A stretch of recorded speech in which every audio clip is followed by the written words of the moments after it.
friends কথা এটা ক'ম আজি মই তোমালোকক এটা আইডিয়া দিছোঁ এজন স্বাৰ্থপৰ বন্ধু আৰু এজন বিনা স্বাৰ্থত তোমালোকৰ যোনজন বন্ধু থাকে তাৰ মাজত ডিফাৰেঞ্চটো কেনেকৈ গম পাবা স্বাৰ্থপৰ বন্ধুৱে সদায় তোমাক এনেকৈ খীৰাব চেষ্টা কৰিব কেনেকৈ এবাৰ খাওঁ পাৰ্চটো খোলাৰ লগে লগে চাব আজি ইয়াত টকা 10,000 আছে কেনেকৈ চফা দিওঁ ক'ব আজি হাফ এটা খুৱাবা নি টকা 500 দিয়াচোন ধাৰলৈ কাইলৈ দি আছোঁ সেইটোতে তুমি গম পাবা সেইজন বন্ধু মানে তোমাৰ অকল স্বাৰ্থতে আছে ই স্বাৰ্থতে তোমাক বিচাৰে মানে আৰু যিজন তোমাৰ বিনা স্বাৰ্থত তোমাৰ বন্ধু হয় সদায় তোমাক ক'ব ভালে আছা নে ৰাজ কিবা খাবা নি ভাল বস্তু খাবা নি খুৱামকৈ থাকিব পইচা হেল্প লাগিব নেকি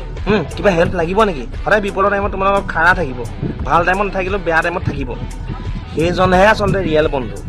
আৰু স্বাৰ্থপৰ মানুহবোৰ সৰু সৰু বস্তুতে ন'টিছ কৰিবা মোৰ আকৌ চকু থাকে ইয়াত কিন্তু দিমাগ থাকে ইয়াত সি কি কৈছে কি নাই প্ৰতিটো বস্তু মই প্ৰতিটো মানুহৰ ন'টিছ কৰোঁ সেইকাৰণে মোক ঠগিব পৰাটো ইমান ইজি নহয় আৰু যদিও বাই চান্স ঠগে মই ডাইৰেক্ট ছ'চিয়েল মিডিয়াত দি দিম কেছ নাই